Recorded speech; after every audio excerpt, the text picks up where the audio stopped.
Welcome to this week's edition of Indigo Living's Leading Women series. My name is Rosamund Madhavji and I'm your host for this episode. Now, as we're ending 2022, I want to give a big thank you to the entire team at Indigo Living, as well as the incredible production team who put the show together every week. Now, this is probably one of my favorite jobs because I get to share stories of inspiring women that have truly touched me and that inspire me through their journeys, whether it's small business owners, big business owners, philanthropists, and so much more.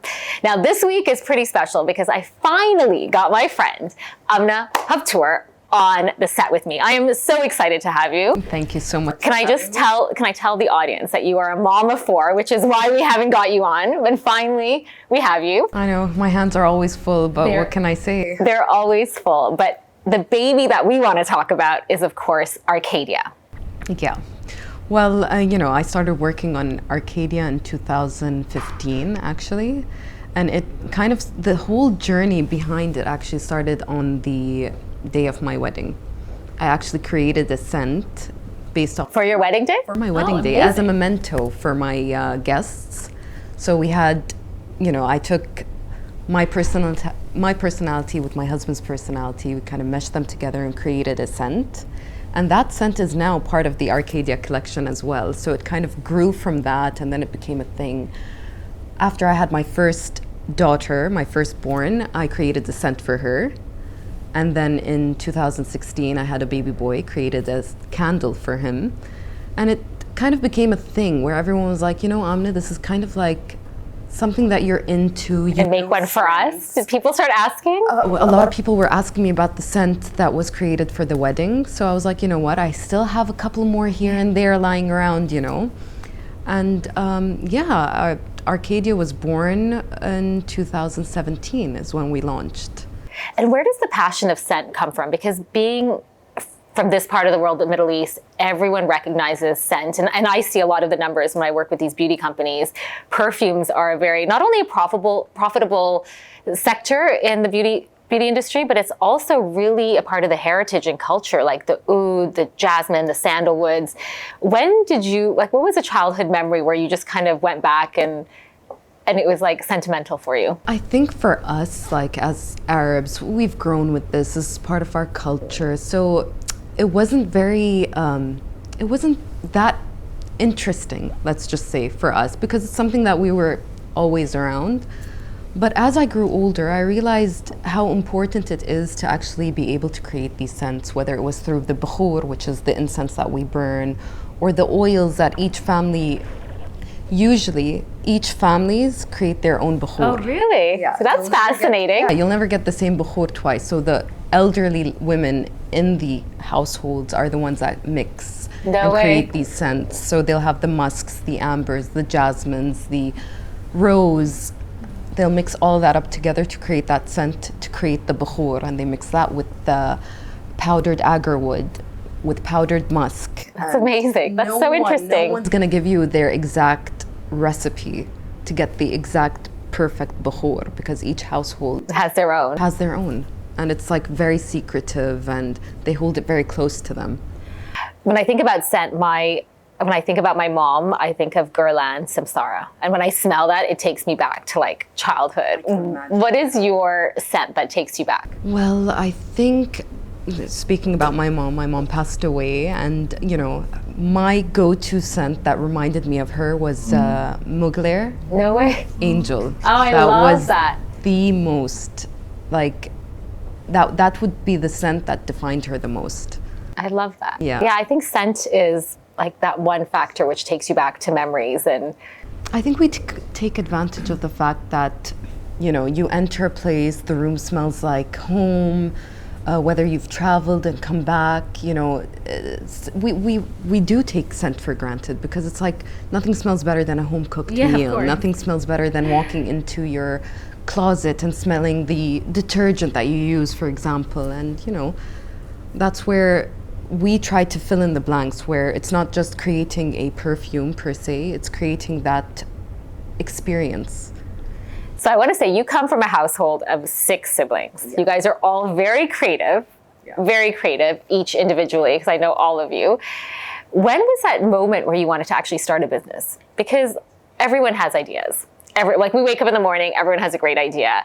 And I think for an entrepreneur, it's always that when you make that jump and you make that leap. So when did Arcadia, was it really born? When did you wake up and say, this is it? And start the process, because it's everything from the, I mean, you have done the branding so immaculately. I mean, every detail from the top, the labeling, it's super modern. Well, I would definitely say, I used to work with my dad. I used to work in the family business, which was a very male-dominated industry, and I used to work for cars, so I was very much into that. And I was like, you know what? It's time for me to kind of break out of that shell. I went on vacation with my husband, and I was like walking down the streets of New York. We were in Manhattan. It was like spring.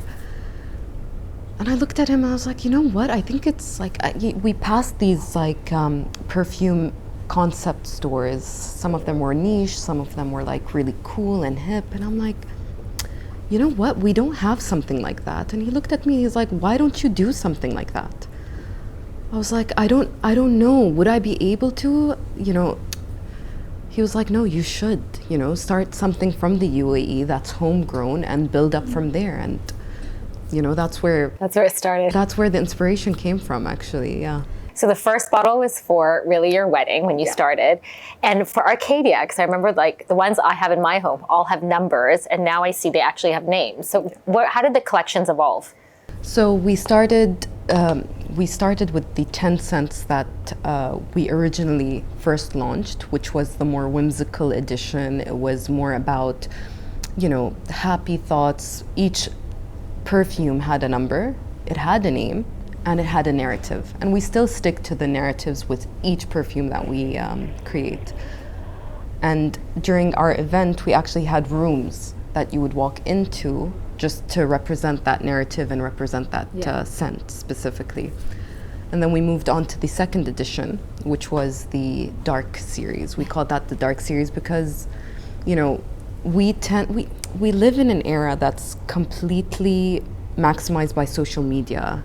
We put what we want out there. Yeah. We never show the bad times, we never show the struggles, and I wanted to kind of put an emphasis on that with the dark series, with scents as well.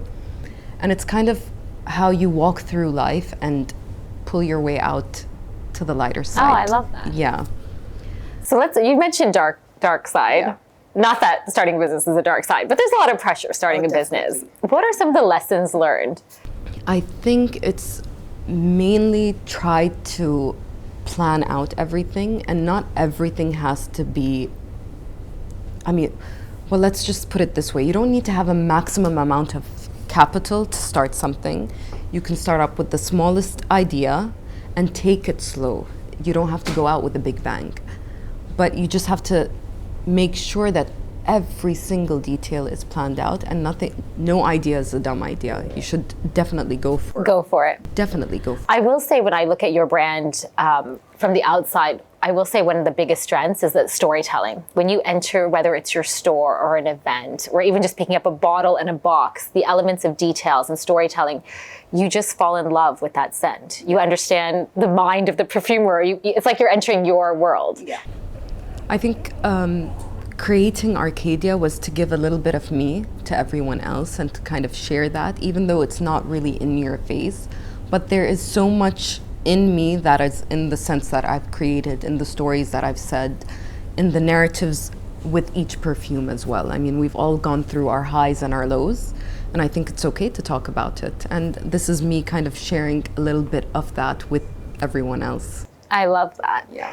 Now, you're a mom of 4. How are you juggling it all? Because I know you're. I ask myself the same question. How am I juggling it all? It's just time management. I make sure my kids come first, my family comes first, my siblings, my dad, everyone. That's my first priority, and then work comes after that. I mean, you'll always have time for work, but you can never get the time back with your family. I love that. Yeah. And now you have perfumes. What are the next categories that are launching, and how is the brand evolving? Well, we're currently working on extension lines, so there's pretty much a lot more to see, but I can't tell you what you're going to be seeing. So there is a hair mist. We have the hair mist. That was the new the new extension that we've recently launched, but we're looking into, lotions, shower gels, just to make it a little more interesting. We love that. And what is one piece of advice you can give to women who just want to start a business and who are juggling it all? I think it's all about time management. Once you have the right management of your time, you can definitely get things done. It can be overwhelming, but don't give up on it. I mean, your kids are going to grow, they're going to be in schools, you're going to be sitting at home doing nothing. Just even if it's the smallest thing, just go for it. I love that. Yeah. And finally, I get so proud when I see your brand globally, whether it's in Russia or the UK. What is that feeling like? Because this is like a homegrown brand from the UAE going global, which is incredible. I'm really proud of myself for where we started to where we've come. And, I still feel like I haven't conquered 5% of what I've had in mind. So yeah, watching the business grow as it has been, it's very humbling as well to see how far it's come. No, you should be so proud of yourself. We're so proud. I mean, I think we're so used to these international brands coming here. It's so nice to see brands, homegrown brands, really going global. I mean, the hustle is real. The hustle is real, yeah. So at Indigo Living, our motto is living beautifully. What does that mean to you? I think just living life to the fullest, not taking everything seriously, just enjoying every moment at hand. Thank you so much for being here. Happy holidays, and thank you for spending our last season with us. Highly honored. We're so happy to have you. Make sure you grab a bottle of Arcadia. There is a huge selection and a little bit of something for everyone. You can, of course, get it on the e-commerce store as well as our boutique in Dubai.